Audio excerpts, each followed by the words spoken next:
نحمدہ ونصلی علی رسول الکریم اما بعد۔ صحیح البخاری کتاب الجنائز باب نمبر 81، باب الجریدۃ علی القبر، باب ہے قبر کے اوپر کوئی شاخ وغیرہ لگانا گاڑنا۔ قبر پر شاخ گاڑنا کیا یہ مسنون طریقہ ہے، گاڑنی چاہیے یا نہیں؟ اس سلسلہ میں امام بخاری رحمہ اللہ پہلے چند آثار بیان کر کے اس کے بعد مرفوع روایت لائے ہیں، اور جس سے امام بخاری رحمہ اللہ کا مطلوب اور مقصود بالکل واضح ہو جائے گا۔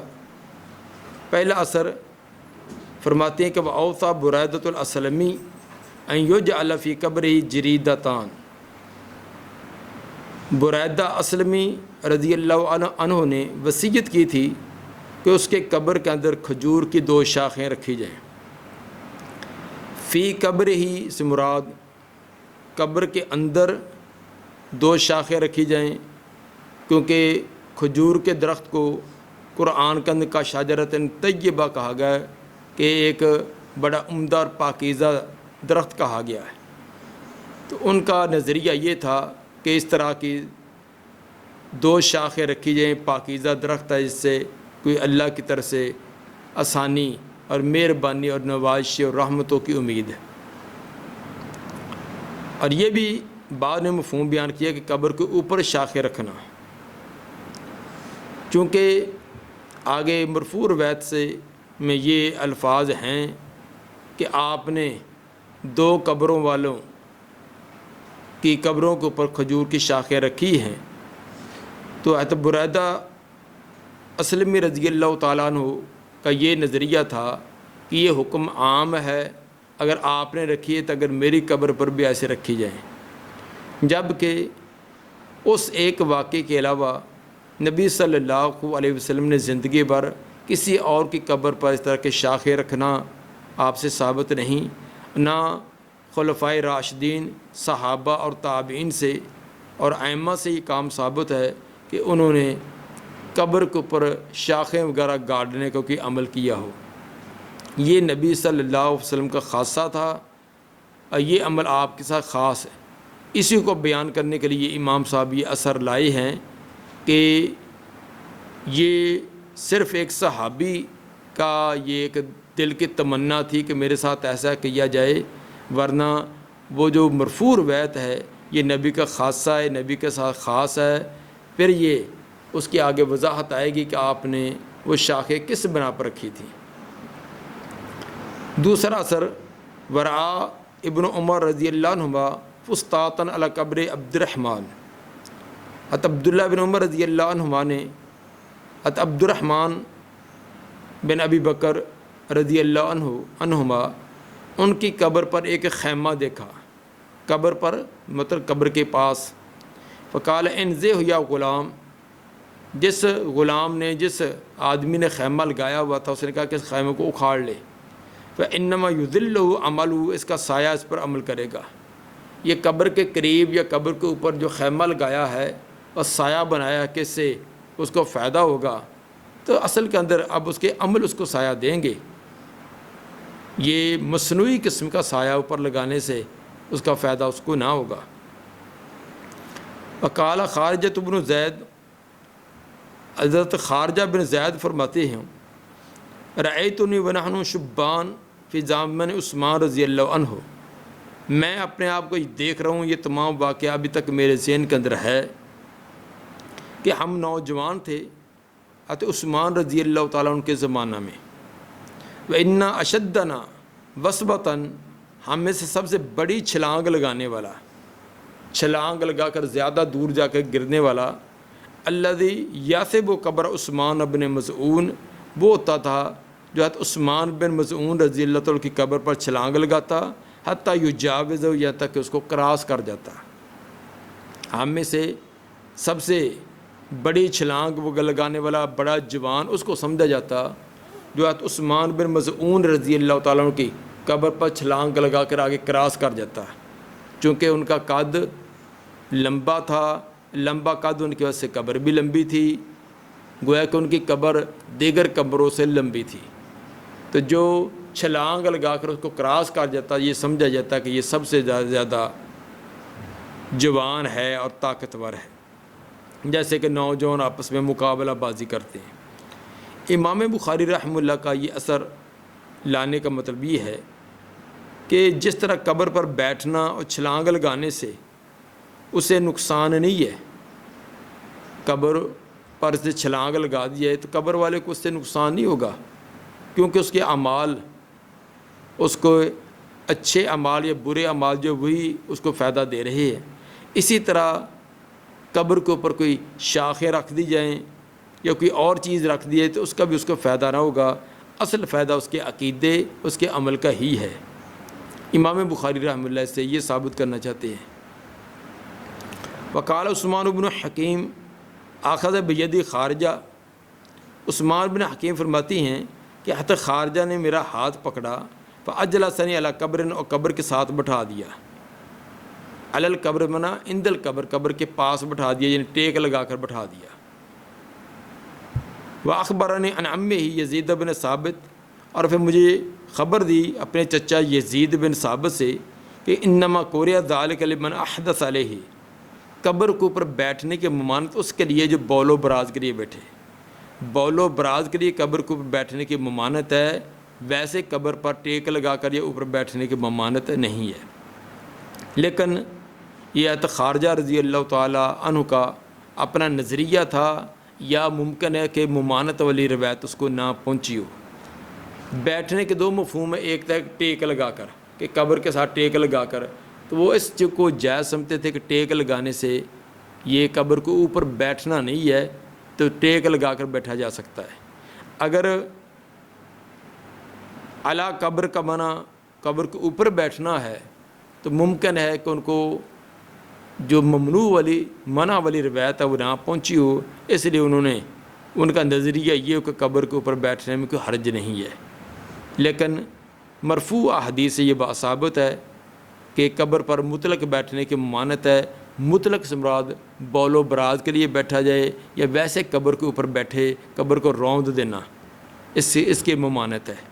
چنانچہ جابر رضی اللہ تعالیٰ عنہ فرماتے ہیں کہ نہا رسول اللہ صلی اللہ علیہ وسلم ان یجسس القبر وان یقعد علیہ وان یبنى علیہ، یہ صحیح مسلم کے حدیث نمبر 970 کہ نبی صلی اللہ علیہ وسلم نے منع کیا ان یجسس القبر، کہ قبر کو چونا گچ کیا جائے، پکا کیا جائے، پختہ کیا جائے، قبر کو کسی سیمنٹ وغیرہ لگا کر جس طرح کا چونا گچ کرنے سے بھی منع کیا، وان یقعد علیہ، قبر کو اوپر بیٹھا جائے اس سے بھی منع کیا، وان یبنى علیہ، اور اس کے اوپر کوئی عمارت تعمیر کی جائے، کوئی گنبد بنانا، کوئی عمارت تعمیر کرنا، اس سے بھی منع کیا ہے۔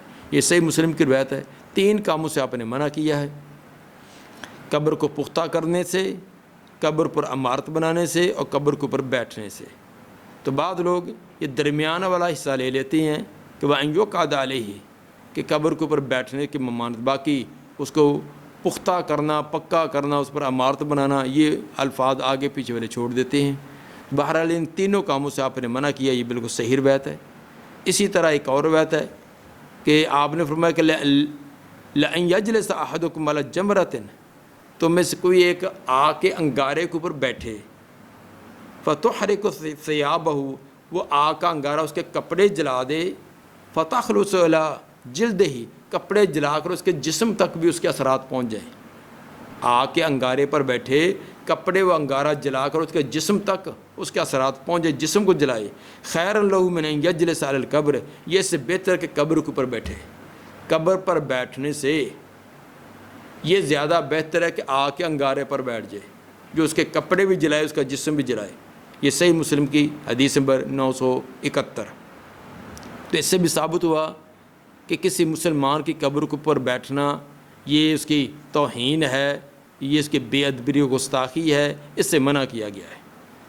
تو باقی رہا کہ خارجہ رضی اللہ تعالیٰ عنہ کا یہ کہنا، تو اس کا مفہوم بتلا دیا کہ وہ یہ سمجھتے تھے کہ قبر کے اوپر بول و براز کے لیے بیٹھنا اس کی ممانعت ہے، قضائے حاجت کے لیے بیٹھنا یہ منع ہے، ویسے کوئی ٹیک لگا کر یا ویسے اوپر کوئی بیٹھ جائے تو اس کی ممانت نہیں، لیکن یہ بات بالکل واضح ہے کہ جب مرفوع روایت نبی صلی اللہ علیہ وسلم کا فرمان موجود ہو، اگر کسی صحابی کا رائے اجتہاد اس کے خلاف بھی ہو تو نبی کی بات کو لیا جائے گا۔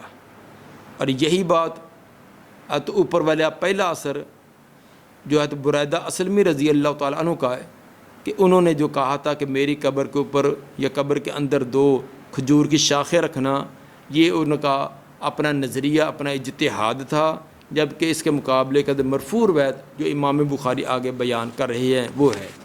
مرفوع روایت یہ ہے، حدیث نمبر 1361، قال حدثنا یحییٰ قال حدثنا ابو معاویہ عن الاعمش عن مجاہد عن طاؤوس عن ابن عباس رضی اللہ عنہما عن النبی صلی اللہ علیہ وسلم انہ مر علی قبرین یعذبان، آپ 2 قبروں کے پاس سے گزرے جن کو عذاب دیا جا رہا تھا، 2 قبروں کے پاس سے گزرے، ان قبروں والوں کو عذاب دیا جا رہا تھا۔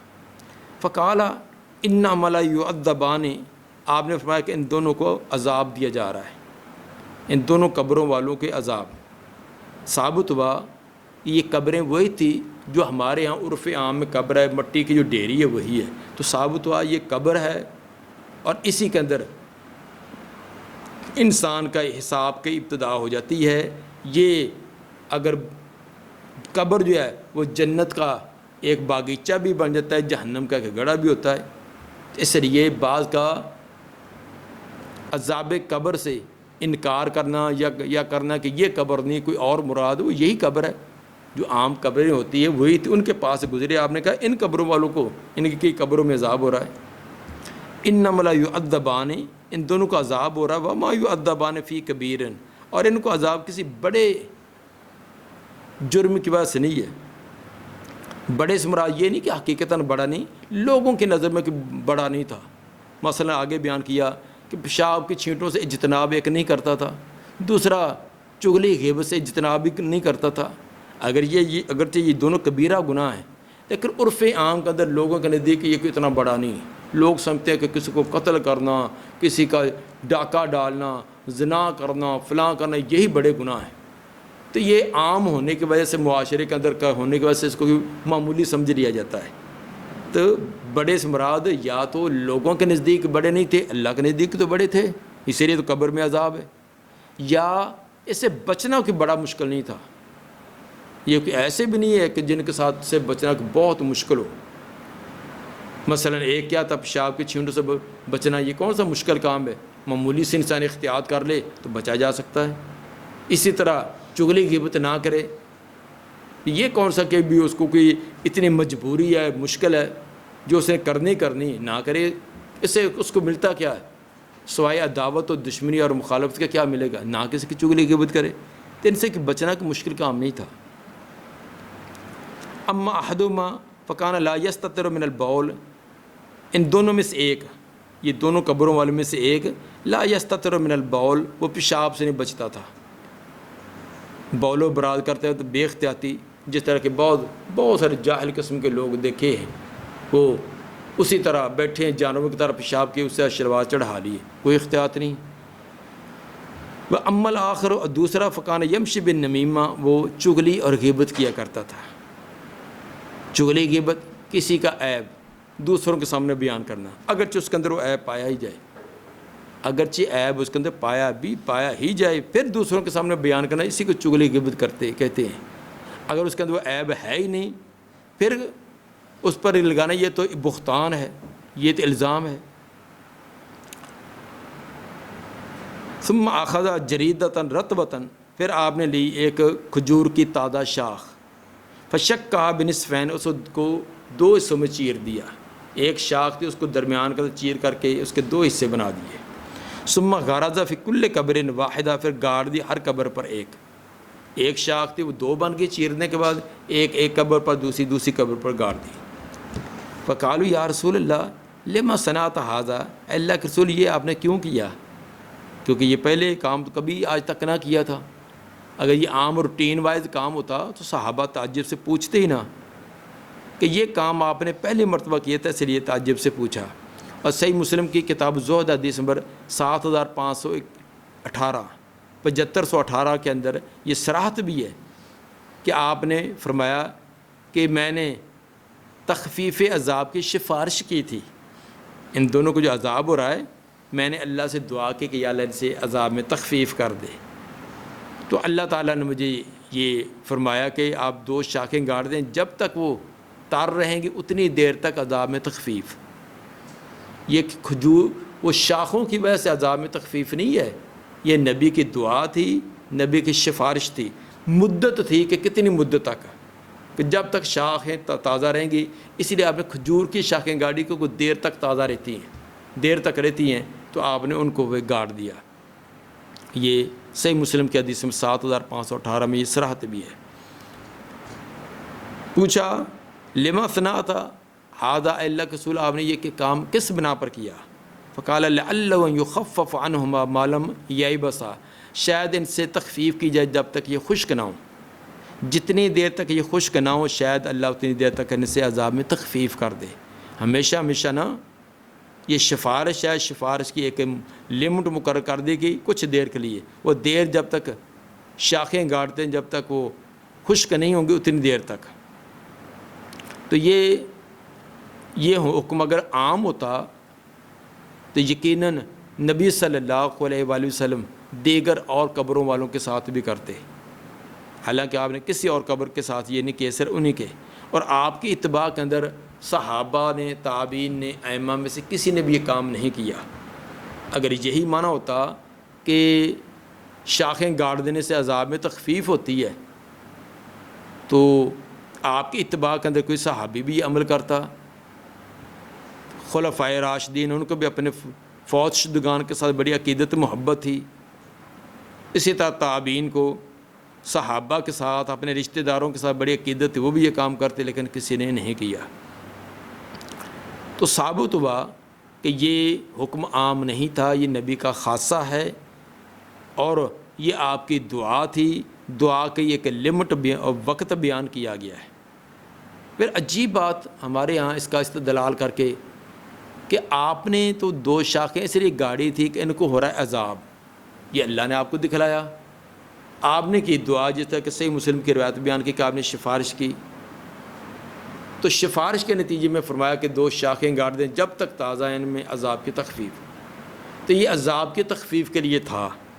تو کیا جن کی قبروں پر ہم شاخیں گاڑتے ہیں، شاخوں سے آگے پھول بن گئے، پھر حقیقی پھولوں سے آگے مصنوعی پھول بن گئے، مصنوعی پھولوں سے آگے بجلی کے کمکمے اور پتہ نہیں کیا کچھ بنتا جا رہا ہے، کیا نعوذ باللہ یہ عقیدہ ہوتا ہے کہ ان کو عذاب ہو رہا ہے اور عذاب میں تخفیف کے لیے یہ کیا جاتا ہے؟ پھر یہ کہنا کہ نہیں یہ درجات کی بلندی کا یہ کہاں سے دلیل آ گئی؟ کیا نبی کو یہ ذوق اور شوق نہ تھا کہ میرے ساتھی جو آپ کی زندگی میں وفات پا گئے ہیں، قریبی رشتہ دار فوت ہو گئے، ان کے درجات کی بلندی ہو؟ آپ نے یہ کسی اور کے ساتھ نہیں کیا. پھر دیگر صحابہ کو یہ عقیدت نہ تھی صحابہ کے ساتھ اور اپنے فوت شدگان کے ساتھ کہ وہ یہ درجات کی بلندی کے لیے یہ کام کرتے؟ پھر ائمہ کرام، تو یہ کسی نے کام نہیں کیا. اس لیے اب جتنا بات ہو اتنا رکھنا، اس کا افراط اور تفریط. ہمارے بہت سارے معاملات آتے ہیں جس کا غلو کر کے افراط اور تفریط کر کے ان کی اصل شکل ہی تبدیل کر دی جاتی ہے. تو اس لیے بات اتنی ہی ہے کہ آپ نے ٹہنیاں گاڑی ہے، اس کے اندر ٹہنیوں کا کمال نہیں ہے، اس کے اندر ٹہنیاں گاڑنے والی شخصیت کی خوبی اور کمال ہے، نبی کی ذات، آپ کی سفارش. ورنہ اکیلی ٹہنیاں جو ہے، یہ کہنا ہے کہ ٹہنیاں جو تسبیح بیان کرتی، تسبیح تو کل کائنات ہی کرتی ہے. جو اوپر درخت ہے وہ تسبیح نہیں کرتے؟ کیا پتھر، شجر اور حجر بے جان وہ اللہ کی تسبیحات نہیں کرتے؟ قرآن بیان کرتا ہے کہ ہر ایک اللہ کی تسبیحات کر رہا ہے. تو یہ قبر کے اوپر پڑی مٹی ہے جو وہ اینٹ پتھر ہے یا چھوٹی کنکریاں ہیں، وہ بھی تو تسبیح پڑھتی ہیں. اگر اس سے عذاب کی تخفیف ہوتی تو اس کے اوپر پھر 2 گملے رکھ دیں، ٹھیک ہے، جو مرضی کی زندگی میں کرتا رہے. گملے 2 پھول پودوں کے رکھ دیے، سستا نجات کا طریقہ بن گیا. تو یہ ہمارے ہاں ایک غلط شکل دے کر لوگوں کو عمل سے دور کیا گیا ہے. صرف بات اتنی ہے کہ اسی قبروں کے والوں کے ساتھ یہ نبی کا خاص معاملہ ہے، کسی صحابی نے بعد میں یہ نہیں کیا۔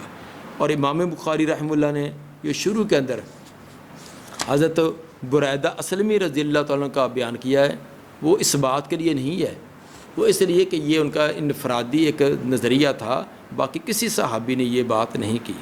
باب نمبر 82، باب موعظۃ المحدث عند القبر وقعود اصحاب حولہ۔ باب ہے محدث کا، صاحب علم آدمی کا قبر کے پاس بیٹھ کر وعظ و نصیحت کرنا، وقعود اصحاب حولہ، اور اس کے جو باقی ساتھی ہیں اس کے ارد گرد بیٹھنا۔ آگے والی حدیث کے تحت بیان یہ ہے کہ اگر قبر کی تیاری کے اندر کچھ دیر ہے تو ایسے ہی بیکار بیٹھنے کے بجائے یا انسان کوئی اور گپوں کے اندر مشغول ہو جائیں اور اپنی باتوں میں مشغول ہو جائیں، تو صاحب علم کو چاہیے کہ موقع کا فائدہ اٹھا کر کوئی پند و نصائح کریں، ہر ایک پر وہ قبر دے کر، قبرستان دے کر، فوت ہونے کے بعد پر ایک خاص کیفیت ہوتی ہے، رجوع اللہ ہوتا ہے، اور فکر آخرت، قبر، حشر کے معاملات، اس کی طرف توجہ ہوتی ہے۔ تو ایسے موقع پر نصیحت کرنا زیادہ مفید ہے۔ تو وقت کو ضائع ہونے کے بجائے اگر کوئی 5 7 10 منٹ قبر کی تیاری میں ہیں تو کوئی پند و نصیحت کر دینی چاہیے۔ امام بخاری رحمہ اللہ کا انداز یہ ہے کہ جب ترجمۃ الباب قائم کریں، حدیث بیان کریں، اس کے اندر کوئی لفظ آئے اور وہی لفظ قرآن کے اندر کہیں آیا ہو، ہو بہو وہی لفظ ہے یا اسی مادے کا یا اسی مفہوم کا، تو اس کی بھی ساتھ وضاحت کر دیتے ہیں تاکہ قاری جب بھی قرآن کو پڑھے تو یہ لفظ آئے تو اس کو سمجھنے کے اندر کوئی الجھن نہ ہو۔ یہ امام بخاری رحمہ اللہ کا ایک بہت پیارا انداز ہے۔ اس لیے چونکہ یہاں قبر کا تذکرہ تھا کہ قبر کے پاس بیٹھنا، قبر کو دفن کرنے میں کچھ تاخیر تھی، کہ پند و نصائح کرنا، تو اس لیے قرآن کے اندر جو قبر کا مختلف جگہ تذکر آیا اس کے ساتھ وضاحت کر دی۔ سورہ المعارج کی آیت نمبر 43 میں کہ یخرجون من الاجداث، وہ نکلیں گے اجداث سے، یا اجداث مانا اجداث والقبور قبریں ہیں، کہ لوگ جب قبروں سے نکلیں گے حشر کے دن، یہ مراد ہے۔ اسی طرح سورہ الانفطار کی آیت نمبر 4 میں البعثرت وَإِذَا الْقُبُورُ بُعْثِرَتْ، جب قبروں کو اکھاڑ دیا جائے گا، تو بعثرت کی چیز کو اکھاڑ کر الٹا کر کے جھاڑ دینا، بالکل چھنٹ کے دینا، صاف کر دینا، تو قبروں کو بالکل خالی کر دی جائے کہ تمام مردے نکل آئیں گے۔ تو بعثرت کا معنی بتلایا کہ اثیرت، قبروں کو کھول دیا جانا۔ جیسے کہ عربوں کا ایک محاورہ عرب لوگ استعمال کرتے ہیں، کہتے ہیں بعثرت حوضی، یہ کب بولتے ہیں؟ معنی یہ لیتے جعلت اسفل واعلاہ، میں نے حوض کا نیچے والا حصہ کھود کر اوپر کر دیا۔ پانی کا تالاب ہے، حوض ہے، اس کے اندر پانی عرصہ دیر تک کھڑا رہے تو اٹ جاتا ہے، اس کے اندر جو گرد و غبار مٹی نیچے بہتی رہتی تو وہ کئی فٹ مٹی چڑھ جاتی ہے، وہ ایک گارا نما سا بن جاتا ہے جس کے اندر پانی سے ایک عفونت سی آنی شروع ہوتی ہے۔ تو سال بعد 2 سال بعد اس کو ایک بار اس کی اچھی طرح کھدائی کر کے تو جو گارا نما ہوتا ہے وہ سائڈوں پر کناروں پر رکھ دیا جاتا ہے، چاہے کنارے اونچے ہو جائیں اور نیچے اس کا گڑھا نیچے ہو جائے، پانی زیادہ مقدار میں اس میں آئے، پانی زیادہ مقدار میں بھی آئے یا پانی دیر تک صاف ستھرا رہے، اس وقت کہتے ہیں بعثرت حوضی۔ کیا معنی؟ کہ میں نے اس کا جو نیچے والا حصہ تھا اس کو کھود کر اوپر باہر کناروں پر لگا دیا۔ تو مطلب یہ ہوتا ہے کہ کھود دینا۔ تو قبروں کے لیے بھی یہ لفظ بہت صراط معنی ہوا کہ جو اندر چیز پڑی اس کو باہر نکال دینا۔ الایفاض الاسراء، تو قبروں کے ساتھ جلدی سے وہ نکل رہیں گے۔ الایفاض کا لفظ بھی ساتھ ہی آیا ہے، اس کا معنی الاسراء کے بڑے جلدی سے قبروں کے سے نکل کر میدان حشر کی طرف لوگ بھاگے جا رہے ہوں گے۔ وقار العامش الی نصب، عامش نے نصب کا لفظ بولا ہے کہ قبروں سے ایسے نکلیں گے کہ الی نصب یوفزور، جیسے کہ آگے کوئی دوڑ اور مقابلہ کرنے کے لیے آگے کوئی نشانی مقرر کی ہوتی کہ وہاں تک پہلے کون پہنچتا ہے، تو جیسے پھر دوڑنے والے، مقابلہ کرنے والے ہر ایک کی کوشش ہوتی ہے، جان جوکھوں میں ڈال کر پوری کوشش کرتا ہے کہ پہلے نمبر پر میں نکلوں، آگے میں پہنچوں، تو اپنے وسعت سے بھی زیادہ طاقت استعمال کر کے وہ نشان پر پہنچ کر جیتنا چاہتا ہے، تو جس طرح وہ لوگ دوڑتے ہیں اسی طرح لوگ قبروں سے نکل کر دوڑ رہے ہوں گے۔ یہ الی نصب یوفزون، اپنے نشانات لگائے ہوئے نشان کی طرف جیسے دوڑ رہے ہیں ایسے دوڑ رہے ہوں گے۔ اسی کا معنی کرتے ہیں اور قرات کا فرق بھی بتلاتے ہیں کہ عامش نے ان کو الی نصب پڑھا ہے۔ یہ سورہ معارج کی آیت نمبر 43 میں لفظ ہے۔ اس کا معنی الی شیء منصوب یستبقون علیہ، وہ شے جس کو گاڑ دیا گیا ہو اور لوگ اس کی طرف دوڑ کر اس نشان کی طرف جائیں۔ والنصب واحد، اور نصب جو یہ واحد ہے، والنصب مصدر، اور نصب کا لفظ یہ مصدر ہے۔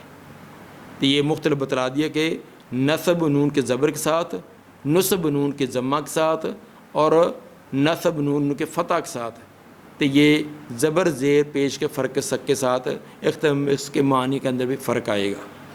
یوم الخروج، سورہ قاف کی آیت نمبر 42 میں یوم الخروج کا لفظ ہے، تو یہاں سے مراد من القبور، جب قبروں سے نکلیں گے۔ ینسلون، سورہ یاسین کی آیت نمبر 51 کا اندر ینسلون کا لفظ ہے، من یخرجون، وہ قبروں سے تیزی کے ساتھ نکل رہے ہوں گے۔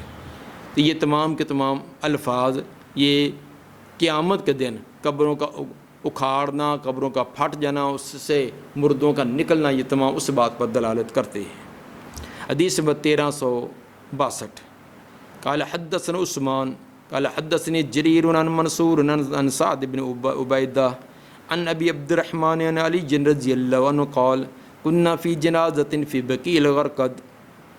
علی رضی اللہ تعالیٰ فرماتے ہیں ہم ایک جنازہ میں تھے بقیع الغرقد میں۔ بقیع کھلا میدان، غرقد، یہاں غرقد کے پودے تھے، یہاں عام طور پر غرقد کے پودے تھے، اس لیے بقیع الغرقد اس کو کہتے ہیں، جس کو آج جنت البقیع کہتے ہیں۔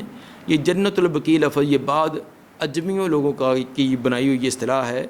تو یہ ویسے عربی لغت کے اعتبار سے یا یہ گرامر کے اعتبار سے یہ لفظ جنت البقیع یہ لفظ صحیح نہیں بنتا۔ جنت البقیع، جنت کا لفظ مضاف اور بقیع مضاف ہے، بقیع کی جنت، بقائے کی جنت، یہ کیا معنی ہوا؟ تو اس لیے لفظ ہے بقیع الغرقد، غرقد کے جو پودے تھے اس کا جو بقایا اور خالی جگہ تھی۔ بہرحال بقیع الغرقد وہاں جنازے کے اندر علی رضی اللہ تعالیٰ فرماتے ہیں ہم بھی شریک تھے۔ فَأَتَانَا النَّبِيُّ صلی اللہ علیہ وسلم، آپ صلی اللہ علیہ وسلم آئے تو دیکھا کہ قبر میں کچھ دیر ہے۔ فَقَعَدَ، آپ تشریف فرما بیٹھ گئے۔ وَقَعَدْنَا حَوْلَهُ، اور ہم بھی آپ کے ارد گرد بیٹھ گئے۔ وَمَعَهُ مِخْصَرَةٌ، اور آپ کے ہاتھ میں ایک چھڑی تھی، مخصرہ چھڑی جو آگے سے تھوڑی سی مڑی ہوتی ہے۔ فَنَكَّسَ فَجَعَلَ يَنْكُتُ بِمِخْصَرَتِهِ، فَنَكَّسَ، آپ قریدنے لگے۔ فَنَكَّسَ، آپ نے سر کو جھکا لیا، یعنی جس طرح پریشان انسان بیٹھتا ہے سر جھکا کر بیٹھ گئے۔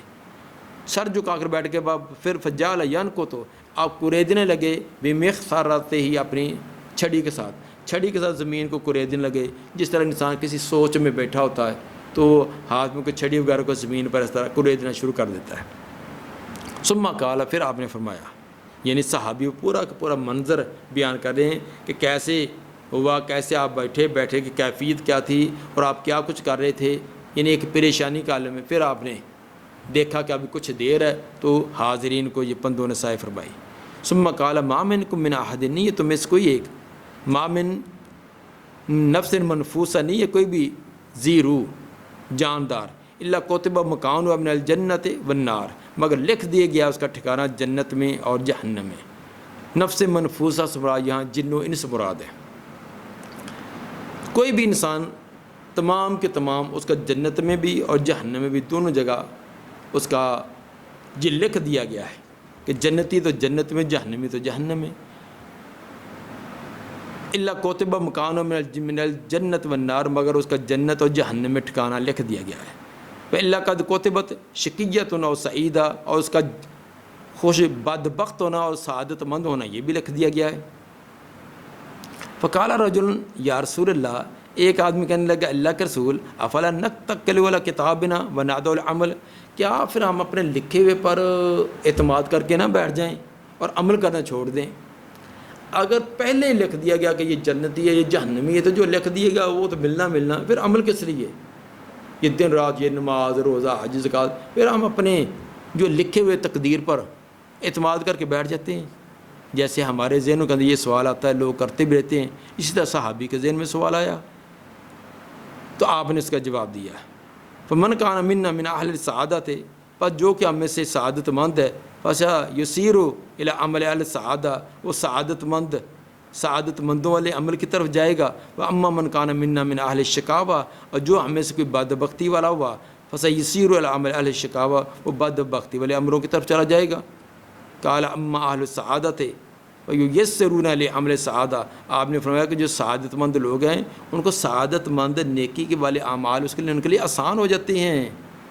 واما اہل الشقاوہ، رہے بدبخت لوگ، فیسرون لعمل الشقاوہ، ان کے لیے بدبختی اور برائی والے اعمال آسان ہو جاتے ہیں. ثم قرأ، پھر آپ نے سورہ اللیل کے آیت نمبر 5 تلاوت کی. فاما من اعطی واتقی، جس نے اللہ کے راستے میں مال دیا اور تقوی اختیار کیا. یہ پوری آیت کو تلاوت کیا. مطلب آپ کا یہ تھا کہ صرف تقدیر پر اعتماد کر کے بیٹھ کر محنت کو کوشش کو چھوڑ دینا یہ درست نہیں ہے. ہاں لکھا تو جو اللہ نے لکھا وہی ہوگا، لیکن جو نیک بخت ہے اس کو نیکی والے اعمال آسان ہو جاتے ہیں. اذان ہوئی ہے، جو سعادت مند ہے اس کے لیے دکان بند کرنا، گھر چھوڑنا، سب کو چھوڑا کے جلدی سے اللہ کے دربار میں آنا بالکل آسان ہے، کوئی مشکل نہیں ہے. یہ اس کی ایک عادت بن چکی ہے. اگر نہیں جائے گا تو بے سکون ہے، طبیعت کے اندر ایک ہیجان پیدا ہو جائے گا. لیکن ایک بے نماز اذان ایک چھوڑ کر 10 اذانیں سنتا رہے، اس کو کیا کوئی پرواہ نہیں. اس کو مسجد میں آنا تو نصیب کی بات نہیں، اس کو تو اذان سننا بھی پسند نہیں. اس کے موبائل کا تھوڑا سا پروگرام سننے میں خلل آ رہا ہے، یا اس کی گپیں کے اندر خلل آ رہا ہے، تو وہ تو اذان بھی اس کے لیے ایک سننا اور بوڑھا اس کے لیے مشکل ہو جاتا ہے. تو یہ اپنی اپنی قسمت ہوتی ہے. مطلب یہ تھا کہ ہمت، کوشش، محنت یہ کرنا ہے، جو اللہ نے اس کی قسمت میں لکھا اسی طرح کے اعمال کو اس کو توفیق ملتی جائے گی. اس سے بعد لوگوں نے یہ ثابت کرنے کی کوشش کی کہ قبر کے ارد گرد بیٹھ کر قرآن خوانی کرنا یا قبروں کے قریب بیٹھ کر مجالس سے منعقد کرنا یہ ثابت. حالانکہ یہ بات سیدھی سی ہے کہ ایک آدمی فوت ہو گیا ہے، اس کو دفن کرنے کے لیے قبر کے پاس لایا گیا ہے، قبر کی تیاری میں کچھ دیر تھی تو لوگ ویسے جو بیٹھے تھے تو آپ نے اس موقع سے فائدہ اٹھا کر ان کو پند و نصیحت کر دی. اب اس سے یہ ثابت کرنا، یہ نہیں آپ نے کہا کہ بیٹھ کر قرآن خوانی شروع کر دو، یہ نہیں کہا. اور یہ صرف دفن کرنے والے کے متعلقہ ہے، یہ نہیں کہ جو پہلے سے دفن کر دیا گیا ہے 2 سال پہلے، 10 سال پہلے، 20 سال پہلے، تو اس کی قبر پر بیٹھ کر یہ مجلس منعقد کر دی جائے اور وہاں طرح طرح کے جلسے اور طرح طرح کے اور پروگرام شروع کر دیے. یہ کہاں ثابت ہو گیا؟ صرف یہ ہے کہ قبر کو دفن کرنے میں تھوڑی سی تاخیر ہے تو آپ نے اس موقع پر 1-2 نصیحتیں فرما دی ہیں، ٹھیک ہے اس طرح کے کر دی جائے. لیکن اسپیشل لوگوں کو بلانا، وہاں بیٹھنا، وہاں قرآن خوانی کی مجلس لگانا اور یہ طرح طرح کے مجالس کرنا، پھر اس کے بعد کھانے پینے چلنا اور آگے پھر میلے اور طرح طرح کے اور چیزیں شروع ہو جانا، تو یہ تمام چیزیں جو ہے احادیث سے ثابت نہیں ہے. جتنی بات ہو اس کے اندر اضافہ کرنا یا کمی کرنا یہ درست نہیں ہے. اللہ تعالی حق بات کو سمجھ کر اس کے مطابق عمل کرنے کی توفیق عطا فرمائے. سبحان ربک رب العزت عما یصفون وسلام علی المرسلین والحمد للہ رب العالمین.